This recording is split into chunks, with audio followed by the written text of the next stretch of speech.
Kim Do-hyun was fixing a broken fuel pump when the sky caught fire. He had been working on orbital station Kepler 7 for 11 years. Every day was the same. Wake up. Eat the same tasteless protein bars. Fix whatever ship needed fixing. Sleep. Repeat. He was 34 years old, and he had accepted that this was his life. Nothing special, nothing important, just a mechanic in a forgotten corner of space. But that morning, everything changed. The alarm screamed through the station. Red lights flashed in every corridor. Do-hyun dropped his wrench and ran to the nearest window. What he saw made him forget how to breathe. A ship was falling through the asteroid field. But it was not like any ship he had ever seen. It was massive. At least 3 kilometers long. Its hull looked like metal and flesh mixed together, dark, purple and silver, covered in patterns that seemed to move like living things. But the most amazing part was its wings. 2 enormous structures spread out from its sides, shaped like the wings of a dragon from old Earth stories. They shimmered with colors that had no names, catching the light of distant stars.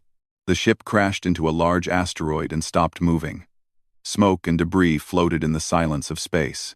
Park Yuna, the station chief, appeared beside Do-hyun. She was a serious woman, with gray hair and sharp eyes. She had been a military officer before taking this quiet post. "What is that thing?" Do-hyun asked. "I don't know," Yuna said. Her voice was calm, but her hands were shaking. She was right. Within hours, ships from every major species in the galaxy arrived. The proud golden vessels of the Velith sovereignty, the black geometric ships of the consortium, the living coral ships of the deep ones. All of them wanted the crashed vessel. Do-hyun learned the truth from the news feeds. The ship belonged to the Velith, an ancient species that had ruled their corner of the galaxy for 10,000 years. They considered themselves superior to all other life forms. Humans, who had only been in space for 800 years, were nothing to them. Less than insects. But something strange had happened. The Velith could not enter their own ship. Its doors would not open. Its systems would not respond. Every species that tried to access it failed. The ship had locked itself, and no one knew why. The Velith ambassador, a tall being with silver skin and too many eyes, made an announcement. The ship was called a heart ship. It was semi-alive, bonded to a pilot through a connection of mind and spirit. But its pilot had died 300 years ago, and since then, the ship had drifted through space, refusing everyone who tried to claim it. "The heart ship belongs to the sovereignty," the ambassador declared. "Any attempt to take it will be considered an act of war." But the Velith could not take it either. And so everyone waited, watching, planning. Do-hyun thought none of this concerned him. He was just a mechanic. What could he possibly have to do with ancient alien technology and galactic politics? Then Yuna gave him his assignment. "You're going to the wreck," she said. "Salvage detail. We've been ordered to document the exterior damage." "Me?" Do-hyun blinked. "Why me?" "Because you're the best mechanic I have, and because no one else wants to go near that thing." Do-hyun wanted to argue, but he didn't. He never argued. He just did his job. The shuttle ride to the crashed ship took 20 minutes. Bae Taesung, his young assistant, sat beside him. Taesung was 23, fresh from Earth, full of excitement and dreams. He talked the entire way. "Can you believe this? An actual heart ship. They say these things can travel faster than light without using jump gates. They say they're alive. Like really alive. With feelings and memories. They say a lot of things." Do-hyun interrupted quietly. "Let's just do our job and go home." But when they landed on the asteroid and Do-hyun saw the ship up close, something happened that he could not explain. The hull was beautiful. Even damaged, even broken. It was the most beautiful thing he had ever seen. The patterns on its surface moved slowly. Like breathing. The dragon wings, now folded and dark, still held traces of impossible colors. Do-hyun walked toward it without thinking. Behind him, Taesung was taking pictures and recording data. But Do-hyun could not focus on work. He felt pulled forward. like something was calling him. He reached out and touched the hull. The metal was warm. It should have been cold in the vacuum of space, but it was warm, like skin. And in that moment, Do-hyun felt something that changed his life forever. Pain. Deep, terrible pain. Not physical pain, but the pain of loneliness, of loss, of waiting for something that never came. The ship was not just damaged, it was grieving. "I'm sorry," Do-hyun whispered. He didn't know why he said it. The words just came out. Under his hand, the hull vibrated. The patterns moved faster. Lights flickered deep inside the ship. "Do-hyun," Taesung shouted. "What did you do?" Do-hyun stepped back, his heart pounding. All around the ship, systems were coming to life. Lights were turning on. The dragon wings were moving, slowly unfolding, spreading out like a creature waking from a long sleep. The Velith ships nearby began to panic, their communications filled with shouting and confusion. "That's impossible," Taesung said, his voice small with wonder. "The heart ship hasn't responded to anyone in 300 years. Why is it responding to you?" Do-hyun had no answer. He stared at the ship as its wings spread wider and wider, catching the starlight, beginning to glow with colors that hurt his eyes and filled his heart with something he had not felt in years. Hope. For the first time in 3 centuries, the dragon had opened its eyes, and it was looking at Kim Do-hyun. The mechanic who fixed broken things had found the most broken thing in the galaxy. And somehow, impossibly, it had found him too. Their story was just beginning. His name was Ilthon, and he had lived for 6,000 years. He had seen empires rise and fall. He had watched younger species crawl out of their primitive worlds and try to claim a place among the stars. None of them impressed him, and humans impressed him least of all. Yet here he stood, on a dirty human space station, watching a human mechanic do what no Velith had done in 300 years. "This is unacceptable," Ilthon said. His voice was cold and sharp like breaking ice. "The human must be removed from the heart ship immediately." Park Yuna stood between Ilthon and the door to the medical bay where Do-hyun was resting. She was not afraid of the ambassador. She had faced worse things in her military days.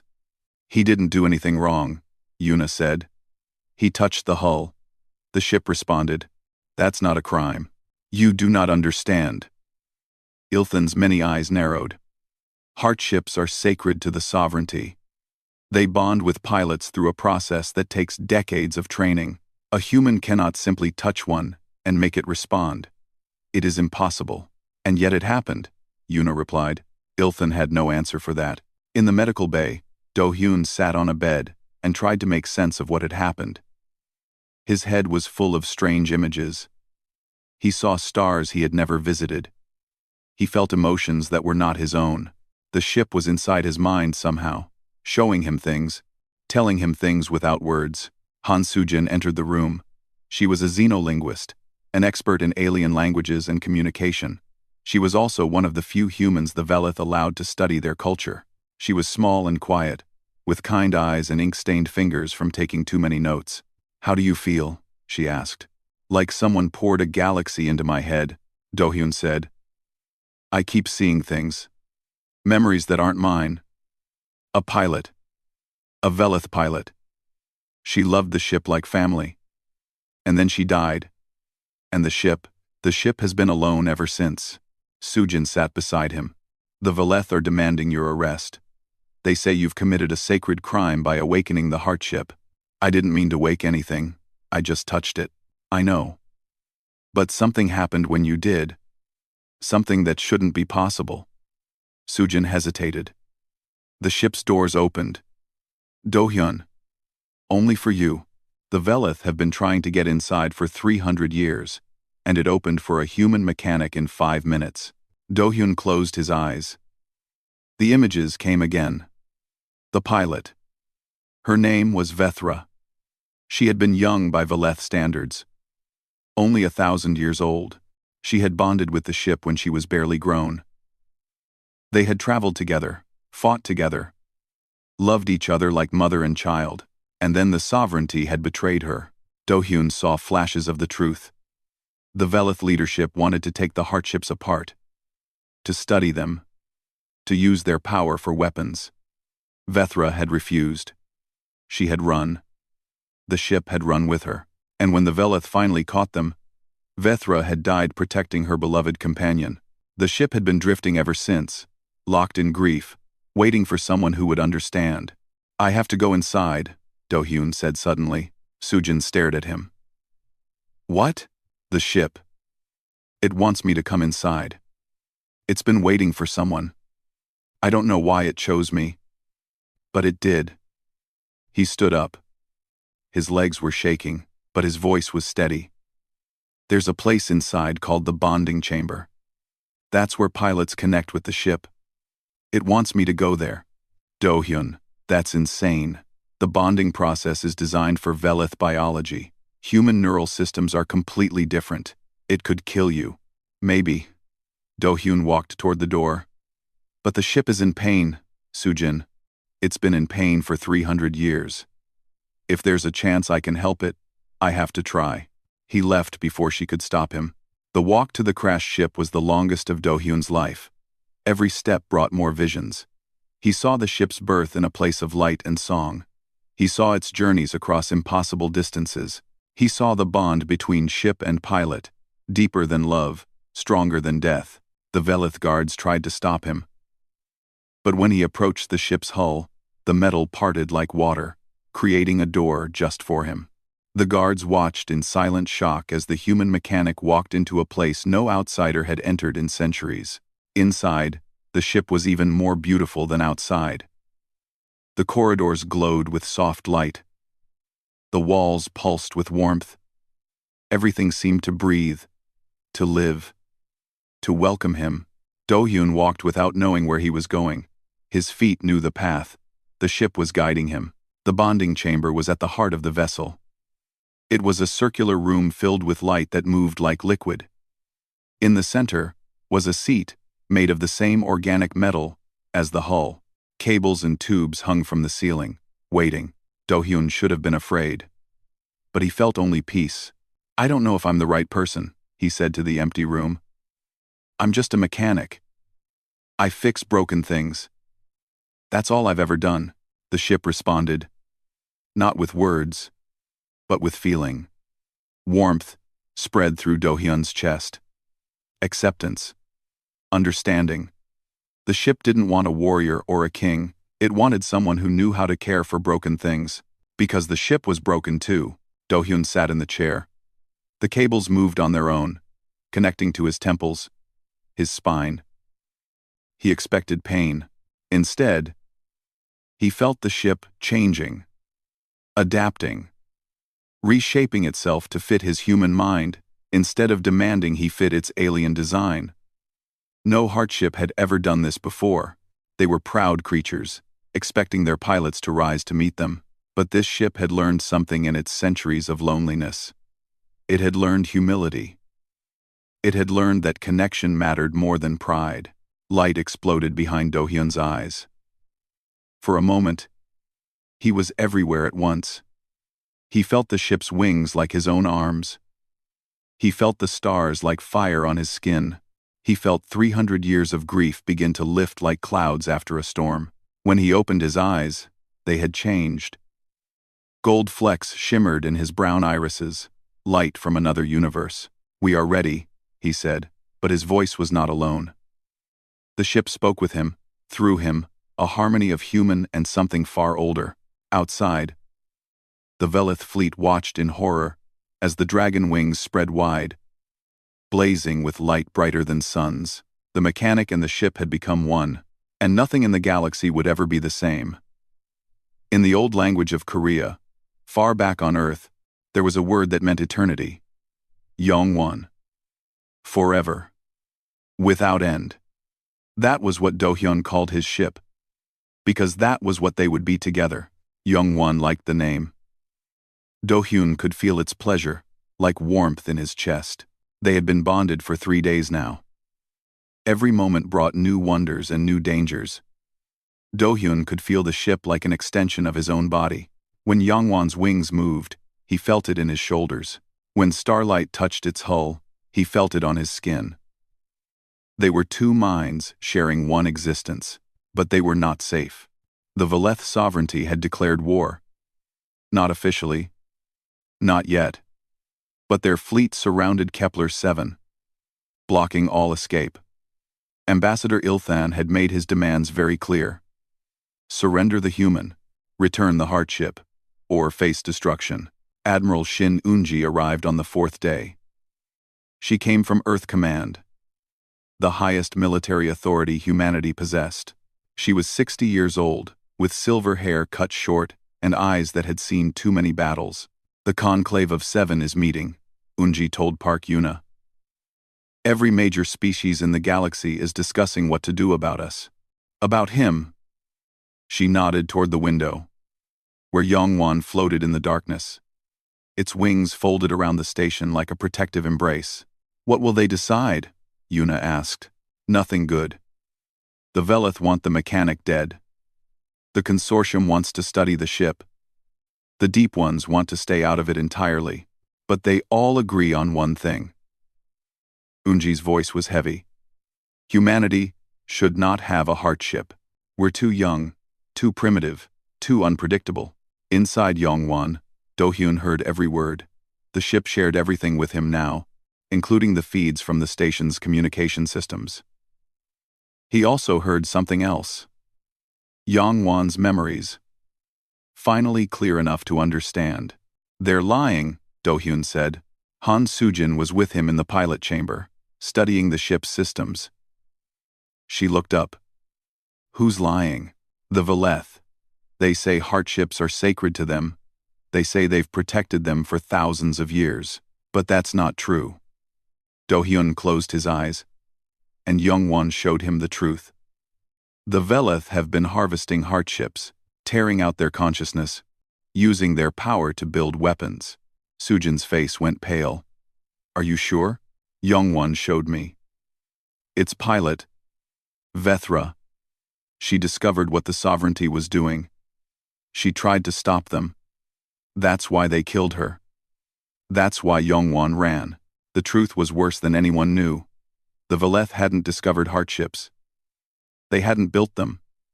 The ships came from somewhere else. Somewhere ancient and forgotten. The Veleth had simply claimed them, enslaved them, and erased the truth. Sujin began searching through the ship's records. What she found made her hands shake. Do-hyun, the heart ships. They're not technology.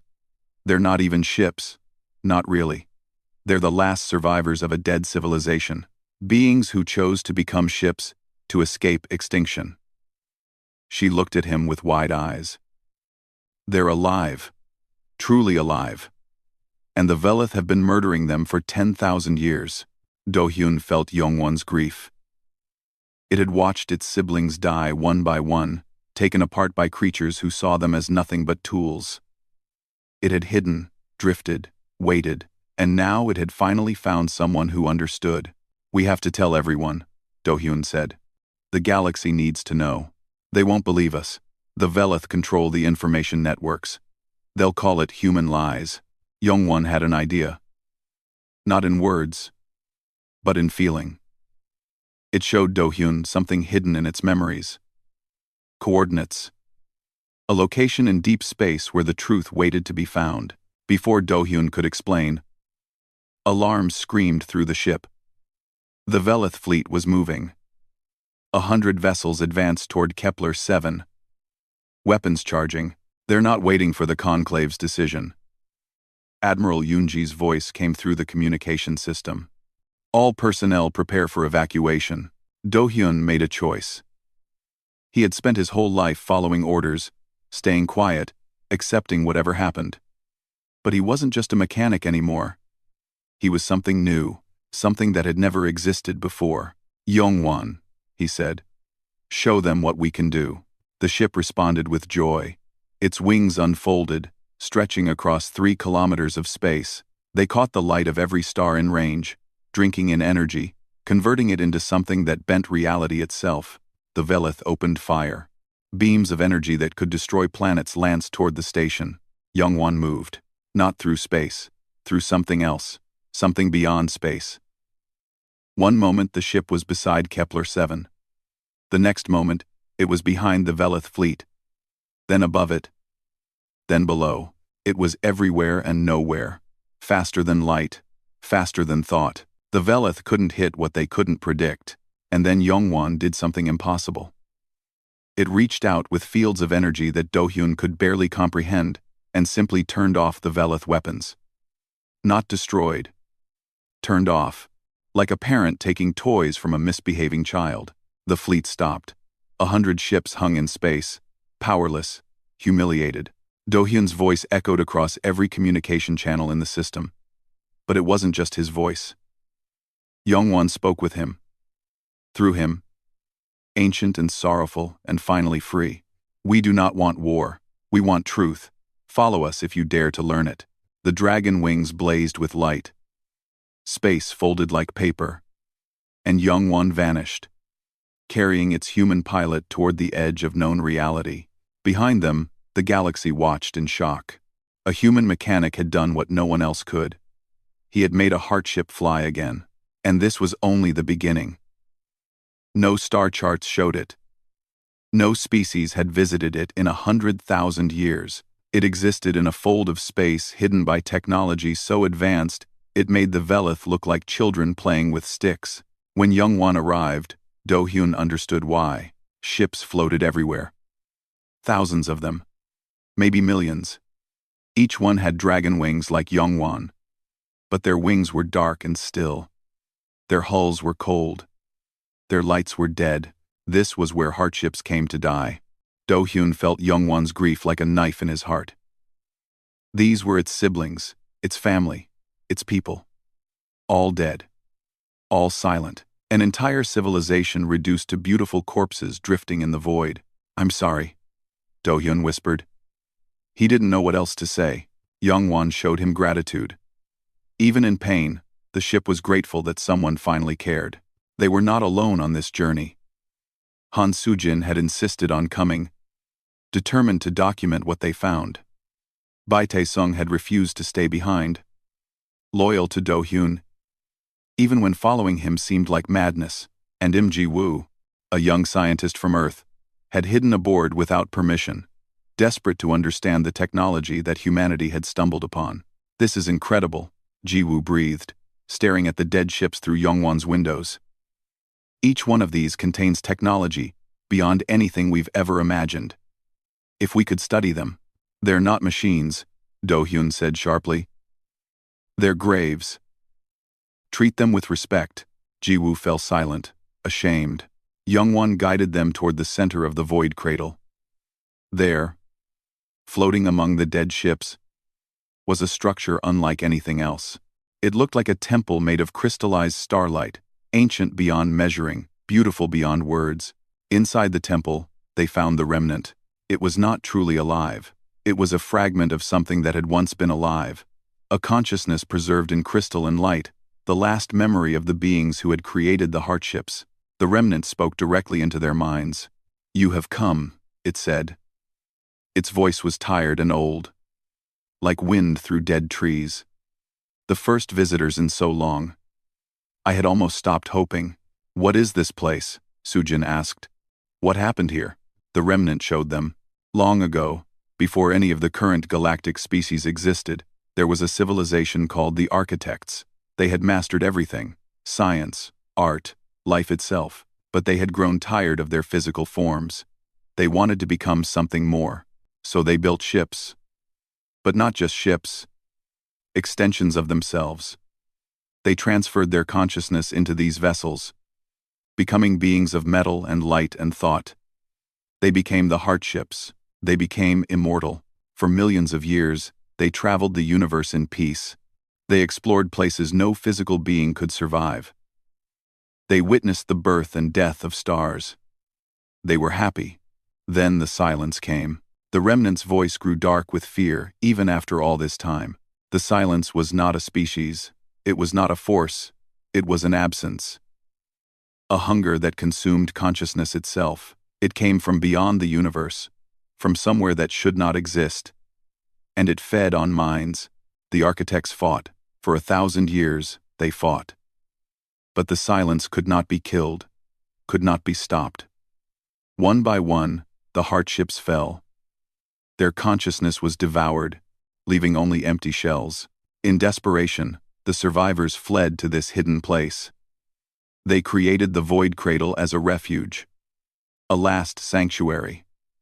But even here, the silence found them. The remnant was all that remained of their once glorious civilization. The ships you see here, the remnant continued, are not all dead. Some still sleep, waiting.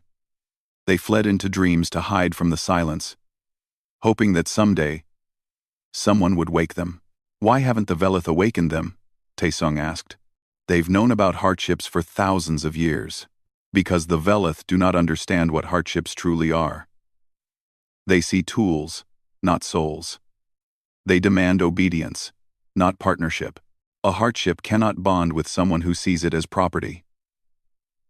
The remnant's attention focused on Do-hyun.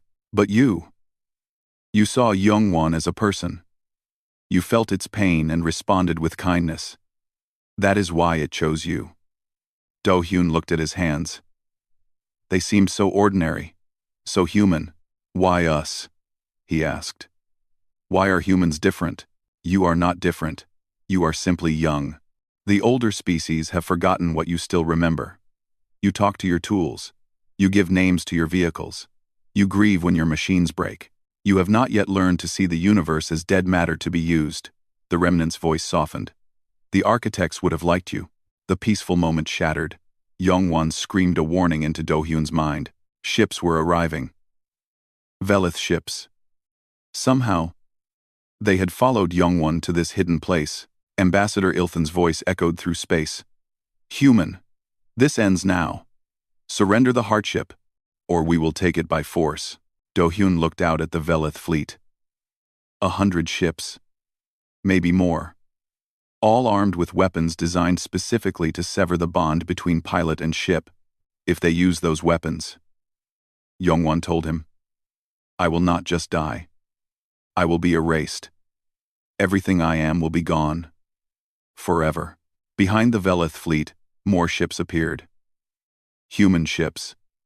A small fleet, led by Park Yuna and Admiral Unji. They had followed too, refusing to abandon their people. We're outnumbered 1,000 to 1, Taesung said quietly. Do-hyun should have been afraid. But as he looked at the sleeping hardships around him, the millions of souls waiting for someone to wake them, he felt something else instead. He felt hope. Youngwon, he said. Can you reach them? The sleeping ones. I can try, but they have been asleep for so long. They may not hear me. Do-hyun closed his eyes. He reached out through the bond, letting Youngwon use his human mind as a bridge. His strange, emotional, empathetic human mind that saw ships as friends and tools as family. Wake up, he called into the darkness. You don't have to be alone anymore. I know you're scared. I know the silence is still out there. But hiding didn't save you. Running didn't save you. Maybe it's time to try something new. He poured everything he had into the call. His kindness, his loneliness, his love for a broken ship that had chosen him when no one else would. Maybe it's time to trust again. For a long moment, nothing happened. Then, one by one, the dragon wings began to glow. Ambassador Ilthan watched in horror as ship after ship awakened around him. Dragon wings that had been dark for 100,000 years now blazed with light. Hulls that had been cold began to pulse with warmth. Eyes that had been closed opened to look upon a universe they had fled so long ago. Hundreds of hardships, then thousands, then more than any scanner could count. They did not attack. They did not threaten. They simply existed, surrounding the Velith fleet like stars surrounding a single planet. Ancient, patient, waiting to see what would happen next. This is impossible, Ilthan said. His voice had lost its arrogance. For the first time in 6,000 years, he sounded afraid. The hardships have never answered to anyone but the sovereignty. That's because you never asked, Do-hyun's voice replied. It came from everywhere at once, carried by Youngwon and echoed by every awakened ship. You never saw them as people. You saw them as things to own, things to use, things to destroy when they stopped being useful. The truth hung in the space between fleets. The Velith soldiers looked at their weapons, designed to murder consciousness itself, and felt something they had not felt in millennia: shame. On the human ship, Admiral Yunji watched the standoff with wonder.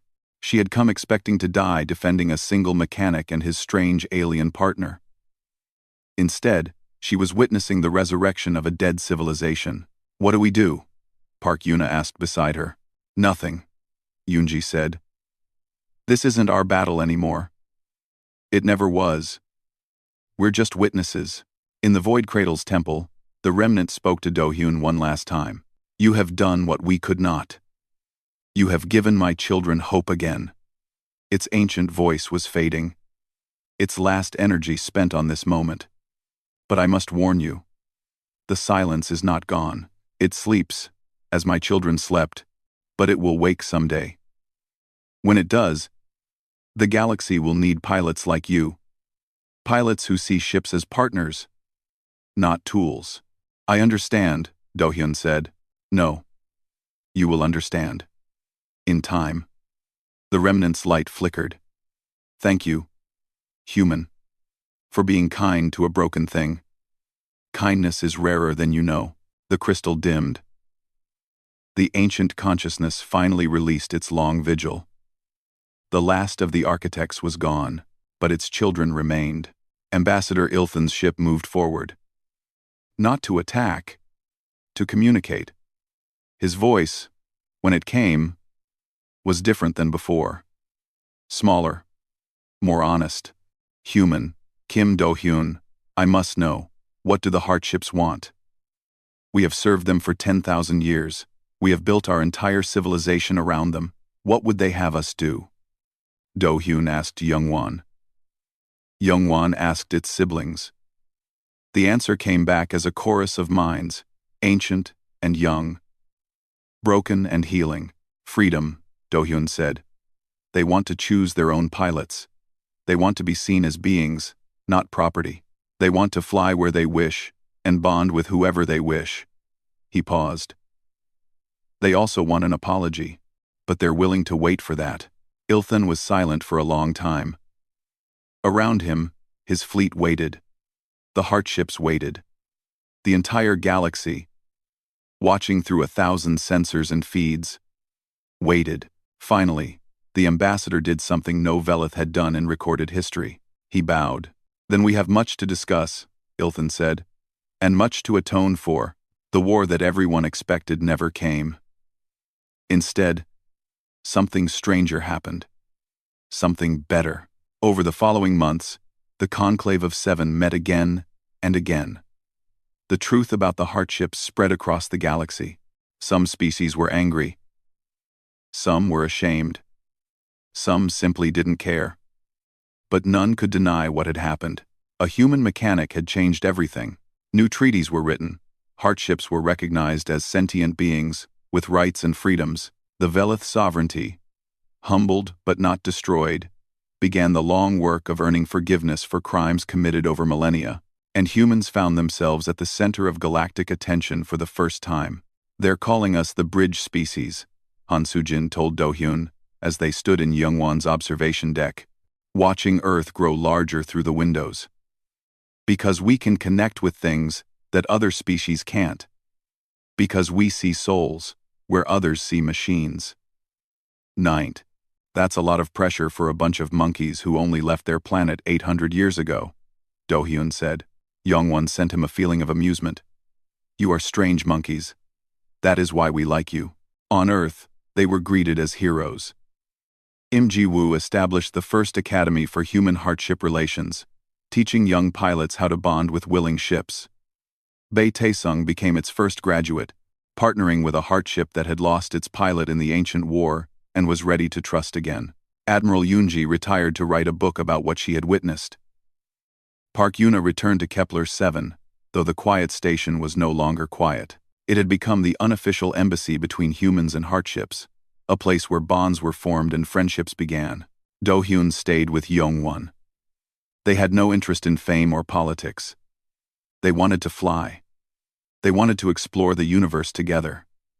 They wanted to find other sleeping hardships, other lost souls, and offer them the same thing Do-hyun had offered Youngwon, a chance to not be alone. One evening, as they drifted through a nebula of impossible colors, Taesung sent a message. "Do you miss it? Your old life? Fixing cargo shuttles in a forgotten corner of space?" Do-hyun thought about the question. He remembered the loneliness, the feeling that nothing he did mattered, the gray days that blended into gray years. He looked at his hands, still ordinary, still human, but now connected to something vast and ancient and wonderful. He felt Youngwon's presence in his mind, like a warm embrace that never ended. "I'm still a mechanic," he said finally. "I just fix bigger things now." Youngwon's wings caught the light of a binary star, blazing with colors that had no names. Somewhere in the distance, another heartship was waking up, responding to their call, ready to join the growing family of pilots and ships who had found each other in the darkness. The dragon flew on, and the galaxy was never the same again.